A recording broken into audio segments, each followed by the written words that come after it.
Selamat malam teman-teman, Assalamualaikum. Apa kabar kalian? Semoga sehat selalu ya.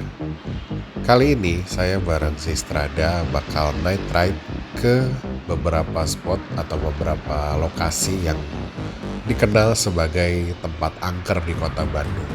Tempat-tempat ini sudah jadi urban legend di kota Bandung dan memang banyak orang yang pernah mengalami hal-hal mistis di tempat-tempat ini. Oke, teman-teman, ayo kita mulai perjalanannya. Kita riding malam. Kita coba jalan-jalan ke tempat-tempat yang terkenal sebagai tempat angker di kota Bandung.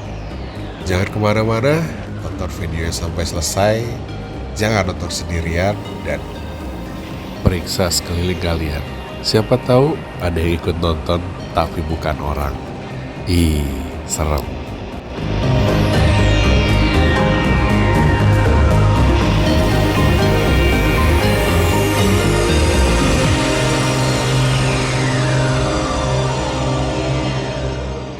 But if I lay down and I play dead and I stay dead, maybe you'll get sick of being the monster out of my head, under my bed.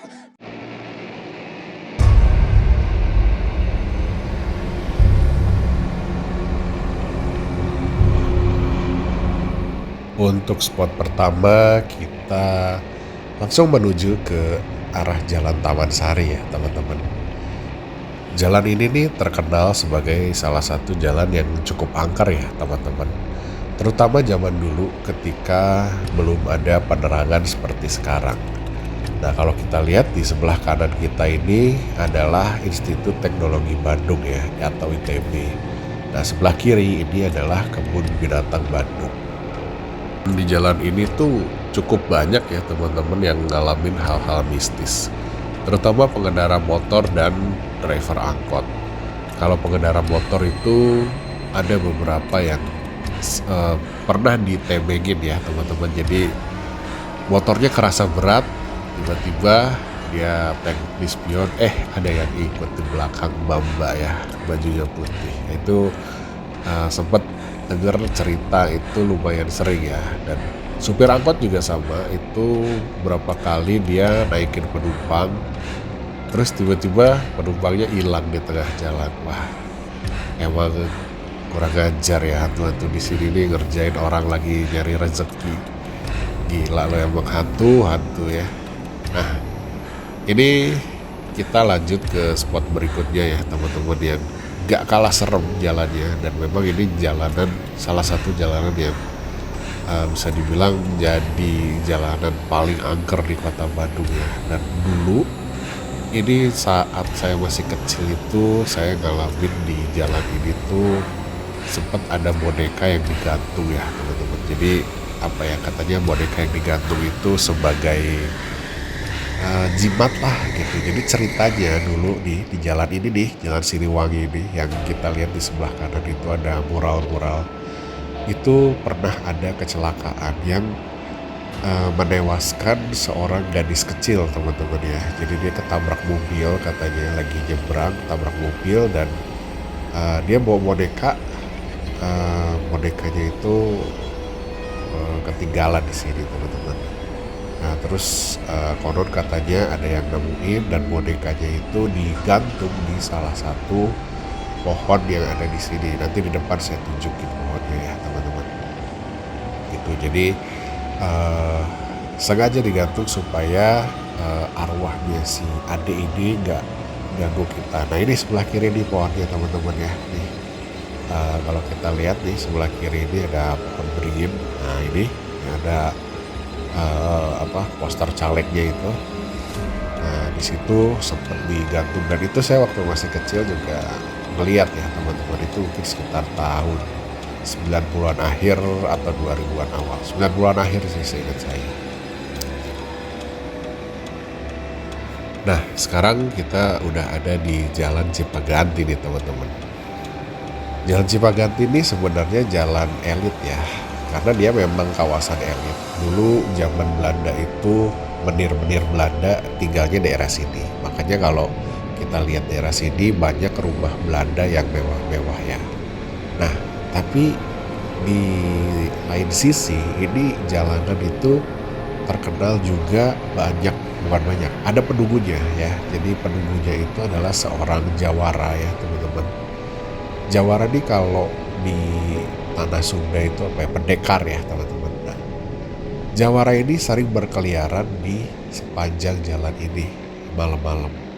Masalahnya jawara ini nggak ada kepalanya guys. Jadi dia bawa kayak semacam golok gitu ya, senjata tajam itu keliling-keliling sambil nyariin kepalanya. Jadi kalau kalian lewat pas ketemu dia akan cegat kalian dan dia akan todongin itu si goloknya dan dia akan nanya, mana kepala saya? Anjir gila, serem banget sih itu. Bayangin kalian kalau ketemu tuh mau jawab apa coba? Lanjut ke spot berikutnya, agak ke tengah kota dikit ya. Nah, kali ini setannya bukan cuma satu guys, tapi satu kompi, satu pasukan. Jadi di depan kita itu nanti akan ada gedung markas besar Kodam Siliwangi ya teman-teman. Nah, ini di sebelah kiri kita ini. Dan ini gedung peninggalan Belanda. Dan kalau malam ini sering terlihat sepasukan tentara berpakaian tentara Belanda zaman dulu ya. Itu lagi baris di sini cuy. Gitu. Wah. Udah gitu komandonya juga pakai bahasa Belanda.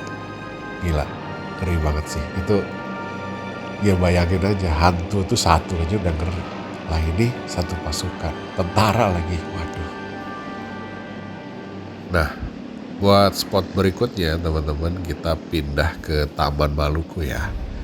Nah jadi di Taman Maluku ini kalau kita lihat nih ada patung seorang pastor ya teman-teman. Jadi pastor ini tuh adalah seorang misionaris Belanda ya teman-teman. Jadi dia bertugas untuk menyebarkan agama Kristen.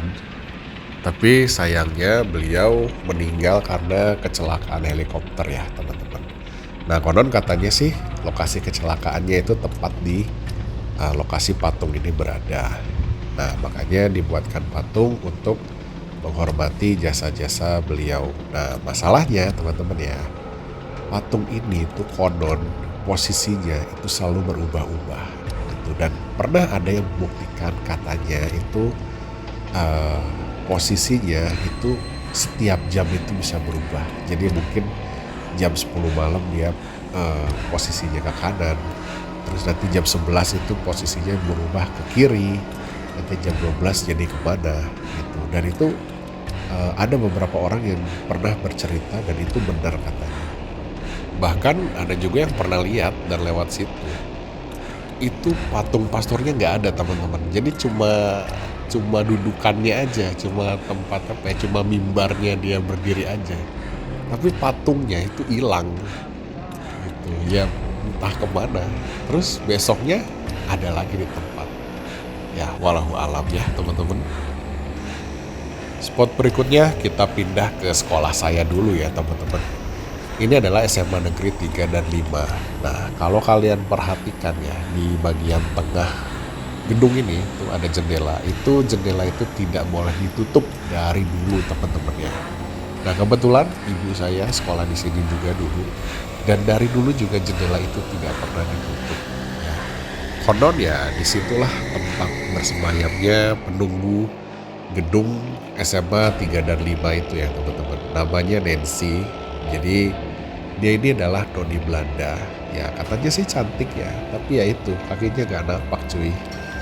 Nah, selama saya sekolah di sana, alhamdulillah belum pernah ketemu, belum pernah ngeliat. Tapi beberapa teman saya ada yang udah pernah ketemu sama Nancy ini.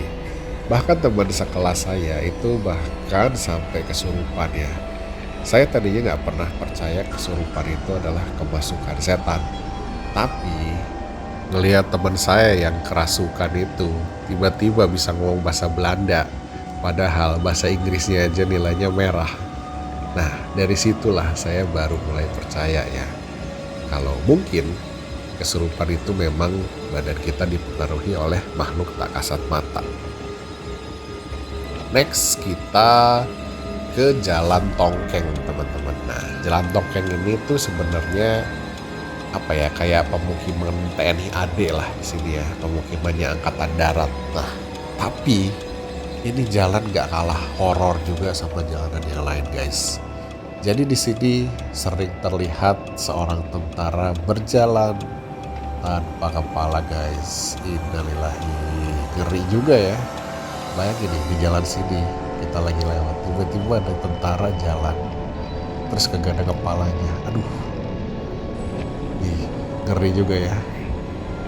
Ini dia teman-teman ya, jadi rangkuman beberapa spot horor atau spot yang angker yang ada di kota Bandung ya. Ya spot-spot ini udah jadi urban legend, jadi ya kurang lebih seperti ini teman-teman yang ada di kota Bandung. Yang ada di kota kalian seperti apa?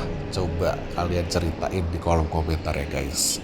Segini dulu videonya, jalan-jalan malamnya. Mungkin nanti kita akan coba jalan-jalan malam di lain waktu ya. Kita ke spot-spot yang lain. Terima kasih sudah menonton. Wassalamualaikum warahmatullahi wabarakatuh.